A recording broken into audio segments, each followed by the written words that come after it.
Pozdravljeni! Zgodba o kopiranju in prenašanju tehnologij z ene ekipe v drugo še zdaleč ni končana v letošnji sezoni Formule 1. A danes si bomo zadevo malce ogledali z drugačnega zornega kota.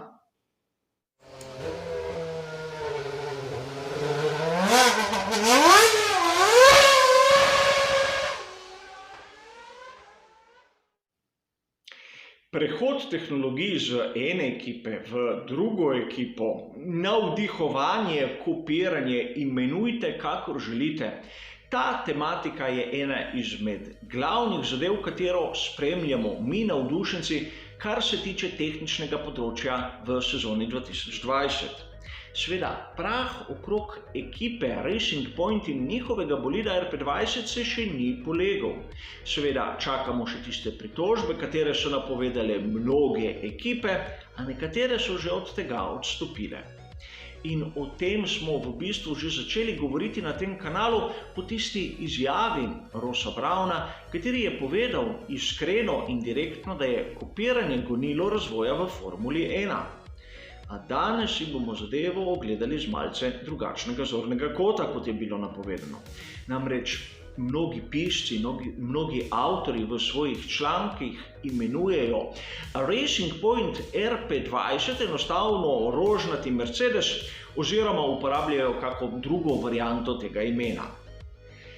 Po svoje upravičeno, kajti celo sami inženirji pri Racing Pointu so povedali, da Mercedes 2V10 je bil vir navdiha za njihov projekt. A po drugi strani ne gre za kopijo, gre za bolid, kateri je bil navdihnjen strani Mercedesa 2V10. To smo dokazali že v prejšnjih prispevkih, ko smo, če ne drugega, primerjali tisti kot ravnega dna pri Mercedesu 2V10 in kot ravnega dna oziroma rake pri Racing Pointu RP20. Sveda, kota sta na oko različna, vrednost je tako različna, da se brez težav to vidi, brez kakih tehnoloških meril, s prostim očesom. In seveda, ta razlika za nekatere je očitna, je velika razlika, za druge nepomembna, a to sedaj ni važno.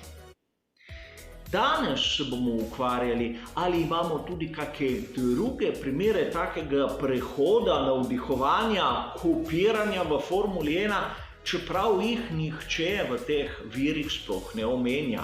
Oziroma so pozabili, kajti zgodba okrog rožnatega Mercedesa je tako tračarsko zanimiva, da se mnogi pravzaprav naslajajo na vseh dogodkih povezanih z ekipo Racing Point.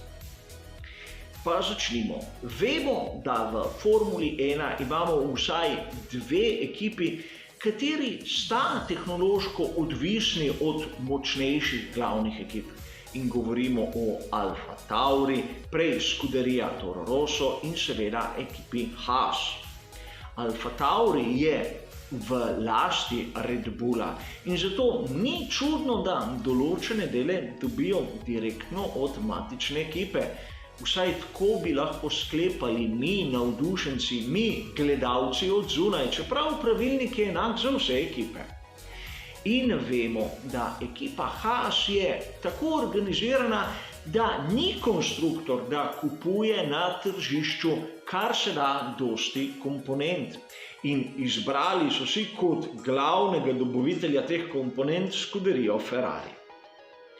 A poglejmo si, kakšna je v bistvu razlika med zadnjim bolidom Scuderije Toro Rosso in prvim bolidom Scuderije Alfa Tauri. Pa pustimo pri strani barvo. In ta barva nas lahko tudi marsikdaj zavede, kajti mnogi izmed nas gledamo na bolide precej iz tega pogleda te barvne sheme. A vkolikor pogledamo nosni konus Alfa Tauri AT01, vidimo, da je bistveno različen od tistega, kar smo videli na bolidu Scuderije Toro Rosso. Izgubil je tisto ožino v srednjem delu, je bistveno bolj oglat, bolj grob. če smo pravzaprav prijazni, ta nosni konus na Alfa Tauri AT01 je nalašč podoben nosnemu konusu Red Bulla RB15 v svoji drugi izvedenki, tisti iz druge polovice sezone. Res, pri Alfa Tauri so lahko dobili fotografije strani ekipe Red Bull in po teh fotografijah so izdelali nalašč podoben nosni konus. Podobna zgodba, kot smo jo slišali pri ekipi Racing Point in Mercedesu. Gre za očitne podobnosti, kajti ukolikor pogledamo tisto obliko dvojnega S-a, preloma nosu, če pogledamo širino, če pogledamo, kako so speljali S-duct, moramo priznati, da zadeve so si med sabo izjemno podobne. A podobnosti se ne ustavijo tu. Namreč, če pogledamo te bočne hladilne reže in vidimo, kako se je oblika izjemno približala tistemu, kar smo videli na lanskem Red Bullu RB15, postane zgodba izjemno zanimiva. Namreč lahko bi rekli, da na letošnjem bolidu Scuderie Alfa Tauri AT01 vidimo kar nekaj podobnosti, ki smo jih videli na Red Bullu RB15. A nihče si ne drzne klicati ta bolid beli Red Bull. Le zakaj? Namreč podobnost je očitna in mislim, da niti toliko različna od tistega, kar smo videli pri ekipi Racing Point. In seveda, pojdimo še korak naprej. Omenil sem ekipo Haas, zgodovina nam je znana, v preteklosti so imeli izjemno podobne bolide tistim, ki smo jih videli pri Ferrariju, a tudi letos. Če pogledamo letošnji bolid ekipe Haas in ga primerjamo z lanskim bolidom Scuderie Ferrari, bomo videli kar nekaj podobnosti. In ne, te primerjave nisem naredil jaz, napravil je nekdo drugi na začetku te sezone. A zgleda, da zgodba ni zanimiva, kajti kar naenkrat so vsi glasovi potihnili in vsak sam se lahko prepriča, kje so podobnosti in kje so razlike. Tudi tu ne moremo mimo tistih podobnosti v nosnem konusu, v bočnih usmernikih, v bočnih režah, v obliki, katera se pojavlja na tem zadnjem delu šasije. Seveda, sam se zavedam dejstva, da ukolikor imajo ekipe enak pogonski sklop, so rešitve v zadnjem delu bolida hočeš nočeš podobne. A sam sem se nekako koncentriral na tiste prednje dele, tam, kjer bi lahko pričakovali tudi rahlo drugačne rešitve, seveda katerih nismo videli. In tudi pri ekipi Haas bi lahko govorili o sivo-rdeče-belem Ferrariju, a nihče nisi upal narediti te skovanke.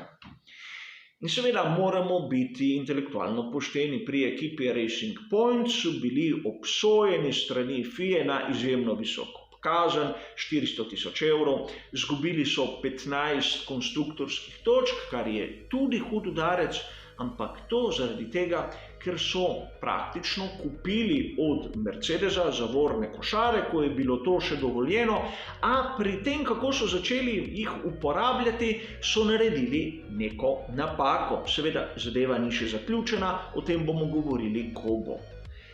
Ampak, kot sem povedal, bodimo pošteni in jemljimo za vse enaka pravila, kakšne so zavorne košare pri ekipi Haas in kakšne so pri Scuderii Ferrari. Če pogledamo ti dve fotografiji, bomo lahko opazili, po mojem osebnem mnenju, kar nekaj podobnosti. In seveda ne govorim, da je šlo za kakršnokoli kopiranje oziroma kakršnokoli kršitev pravilnika FIA Formule 1, ne tehničnega in ne športnega. Hočem povedati samo to, da mnogi pozabljajo, kaj se vse dogaja v Formuli 1 in nekam poenostavljeno zgodbo predstavljajo svojim bralcem kot edino možno in edino verjetno. Namreč težko je nekako požreti, da imamo na štartnem razporedu Formule 1 malce manj kot tretjino izjemno podobnih bolidov tistim, ki smo jih videli prejšnjo sezono. A vseeno mislim, da je malce pretirano imenovati rožnati Mercedes tisti bolid ekipe Racing Point, če imamo še dva taka primera, katera sta po mojem mnenju prav tako očitna. A obstaja ena bistvena razlika. Bolid ekipe Racing Point je hiter, bolid ekipe Alfa Tauri, še manj pa Haas, nista tako dobra. Tako da verjetno je tudi tu delček skrivnosti, zakaj Racing Point gre nekaterim ekipam tako v nos. Namreč zgleda, da lahko kopiraš, a pri tem ne smeš biti tako precej uspešen. Izgleda, da tisto, če posnameš določeno fotografijo in preneseš obliko, ne sme dajati velikih uspehov, medtem ko pri drugih ekipah je to nekako spremenljivo, ampak ne smejo biti preveč hitri in preveč uspešni. Mislim, da to ni prav v strani mnogih virov, kateri pišejo članke in kujejo taka čudna imena, a na koncu pokažejo svojo lastno nerazumevanje Formule 1 in majhno tehnično podkovanost. Seveda, kot ponavadi, gre za moje mnenje, ukolikor se z njim ne strinjate, imamo lahko v pripombah naprej debato. Zaenkrat pa hvala za vašo pozornost in nasvidenje.